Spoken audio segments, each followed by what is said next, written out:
C'est le quatrième classico de la saison, les gars. Et je peux vous dire que c'est le premier et le seul où je suis aussi peu confiant, les gars. Le scénario, on le voit déjà venir d'ici.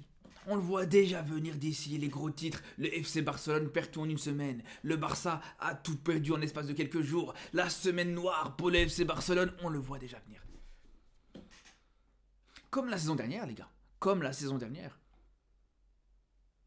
Après cette défaite, cette élimination contre le PSG. Après cette remontada qu'on se prend contre le PSG, quelques jours plus tard, on perd le Classico. On s'en rappelle très bien, les gars. Et à ce moment-là, déjà, on le sentait aussi. On sentait aussi la défaite dans le Classico, même si j'ai envie de vous dire, la saison dernière, les défaites dans les Classicos pour le Barça, c'était monnaie courante, mais bref. Là aussi, tu le vois venir. Et je vous le dis, c'est pas bien sûr, c'est pas le Real qui me fait peur. Loin de là. Même si, attention, on va en reparler, mais il y a quelques éléments qui peuvent nous laisser croire que le Real sera pas un cadeau sur ce match-là. C'est sûr et certain. Mais en dehors de ça, les frères, t'auras un Barça qui sera totalement épuisé, que ce soit mentalement ou physiquement. Un Barça qui vient de jouer 120 minutes. Un Barça qui était déjà dans un état de fatigue intense depuis plusieurs semaines, les gars. Vous vous rendez compte? Je ne sais pas si vous vous rendez compte à quel point ce Barça, depuis plusieurs semaines, tu avais la plupart de tes joueurs qui jouaient sur une jambe, des Inigo qui sont cramés, des joueurs comme Rafinha aussi, tu le sens un petit peu moins frais physiquement, plusieurs joueurs comme ça. Et là, comme si ça suffisait pas, t'as joué 120 minutes sur ce match contre l'Inter. 120 minutes avec un match qui, de 1, mentalement est très fatigant, mais de 2, il t'a mis un coup au moral. Parce que c'est sûr et certain que si tu te qualifies en finale, t'es dans un état de confiance pour aller affronter le Real Madrid, pour aller jouer ce Classico juste après, mais dans un état de confiance, personne ne peut t'arrêter. Personne ne peut t'arrêter. Surtout avec le scénario du match, tu remontes 2 buts contre l'Inter.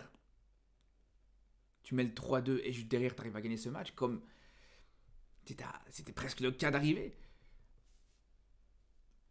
Je vous dis la vérité, les gars, c'est bon. C'est dans la poche le Classico, tu peux être serein. Même si physiquement, c'est pas trop ça. Mais tu sais que mentalement, les joueurs auraient été surmenés, auraient été vraiment surmotivés pour ce match, c'est clair. Mais là, en plus de ça, on le voit même à l'entraînement, les gars. Rien qu'on voit les vidéos, les photos d'entraînement, on voit que les joueurs sont vraiment pas dans un état psychologique où ils ont l'air ultra motivés pour ce Classico. Ce qu'on peut comprendre, les gars, cette baisse de motivation, malheureusement, on peut d'une certaine manière la comprendre, mais pour moi, elle serait impardonnable, les gars. Elle serait impardonnable parce que là, tu joues pas juste le Classico. Là, tu joues ta Liga. C'est une saison de travail. Et là, aujourd'hui, malgré tout ce qui se passe, malgré tout ce qui s'est passé, malgré cette élimination contre l'Inter, on reste très fiers de cette saison. La saison qu'on fait, les gars, mais vraiment exceptionnelle. Mais ce sentiment de fierté, cette fierté, elle restera que si juste derrière, tu gagnes cette Liga. Je vous le dis, les gars. Je vous le dis. Parce que pour moi, à partir du moment que t'as été premier de ce championnat espagnol, quasiment du début à la fin, avec tout ce que t'as fait, les 3 fois où t'as battu le Real Madrid, les 2 fois où t'as battu l'Atlético, que ce soit en coupe ou que ce soit en championnat, avec tout ce que tu fais depuis le début de la saison, t'as pas le droit de laisser échapper cette Liga. Vraiment. Vraiment, t'as pas le droit de la laisser échapper. On peut pas se retrouver après une saison pareille, avec comme seul titre une Coupe du Roi, les gars. Et une Super Coupe, mais bon, la Super Coupe, on va dire, c'est plus dans la continuité de la saison passée plutôt que sur cette saison-là. Vous avez compris? C'est là où je vous dis, pour moi, ça serait impardonnable. C'est là où je vous dis, pour moi, vraiment, vas-y, il n'y a pas de problème. Bien sûr que là, globalement, t'en veux pas cette équipe. Globalement, à part 2 ou 3 joueurs qui sont totalement responsables de cette élimination et qui pour moi, qui sont impardonnables, clairement, qui ont du sang sur les mains, on va pas se mentir. Franchement, les gars, honnêtement, comment tu peux leur en vouloir?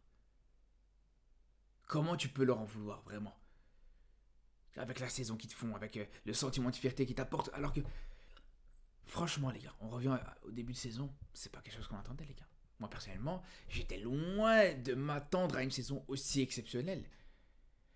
J'étais loin de m'attendre à un Rafinha aussi stratosphérique, d'un Pedri, pas à ce niveau-là, parce que le niveau de Pedri ne me surprend pas, mais un Pedri qui est ultra régulier, physiquement, qui se blesse très peu, voire quasiment pas, d'un Yamal aussi stratosphérique, aussi monstrueux. Je sais pas si vous vous rendez compte, les gars. Parce qu'on on sait bien, on savait bien que Yamal allait nous régaler sur les saisons à venir.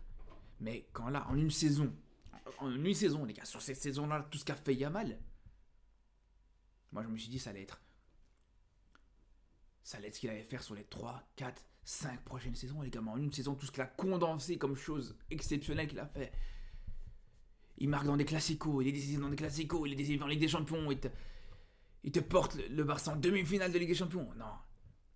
Donc bien sûr que globalement tu peux rester fier de cette équipe, mais ce classico pour moi pourrait tout remettre en question. Je vous le dis les gars, pas remettre en question dans le sens où voilà tu dois faire un ménage et que voilà ça remettra en question le niveau de Yamal, de Rafinha, de Hansi Flick. Non, pas du tout les gars. Mais ça remettra en question ce sentiment de fierté que tu aurais pu avoir sur cette saison les gars. Parce qu'au final, bien sûr, je vous le dis les gars, je vais être honnête avec vous, je préfère largement ne rien perdre, ne pas prendre la Ligue, ne pas prendre la Ligue des Champions avec un jeu proposé comme ça, avec un niveau comme ça, etc. que de gagner la Liga comme il y a 2 ans avec Xavi, avec un jeu dégueulasse, comme ça vous savez les gars. Mais bien sûr que avec une domination pareille, avec un jeu pareil, avec un Barça à ce niveau-là, la Liga tu dois la prendre. Tu dois la prendre, tu es obligé de la prendre. Et je vous le disais les gars en début de vidéo, quand t'as un Real comme ça en face de toi, un Real qui clairement montre des choses intéressantes. Depuis le dernier Classico en finale de coupe, on a vu un Real qui était vraiment plus concerné, qui était vraiment plus dangereux,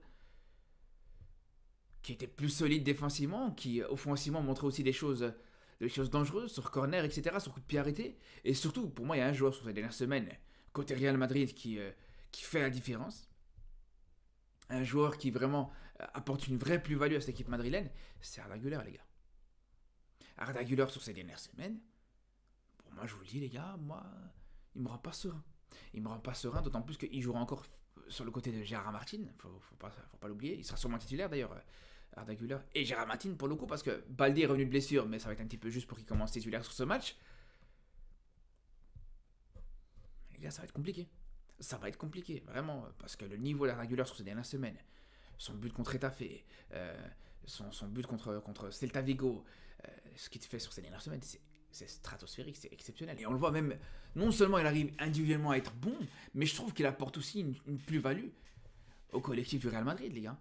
Il y a des combinaisons qui sont hyper intéressantes, des combinaisons qu'il peut faire avec Mbappé. Il a une entente avec Mbappé qui est, paradoxalement, beaucoup plus accomplie, beaucoup plus aboutie que l'entente entre Mbappé et Vinicius. Güler et Mbappé, je trouve qu'ils ont vraiment une complicité sur le terrain qui peut être dangereuse. Et on l'a vu contre Celta Vigo, sur le dernier match du Real Madrid, pour le coup. Vraiment, c'est cette paire Mbappé-Güler. Attention, les gars. Je vous le dis, attention. Pour moi, c'est la plus grosse force, ou en tout cas l'une des plus grosses forces de cette équipe du Real Madrid pour ce match. L'une des manières avec lesquelles ils peuvent te mettre le plus en danger. Que ce soit ça, que ce soit bien sûr, comme d'habitude, les frappes de loin, comme on peut souvent le voir. Les frappes de loin avec Valverde, bien sûr avec Güler, avec Mbappé. Ça, c'est des choses qui peuvent te mettre en difficulté. Les coups de pied arrêtés de manière générale, que ce soit sur corner ou sur coup de pied arrêté, c'est comme ça que tu encaisses les 2 buts dans le dernier Classico. Mais après, bien sûr que globalement, les gars, on a beau dire ce qu'on veut. Ok, mentalement, le Barça n'est pas dans sa meilleure forme.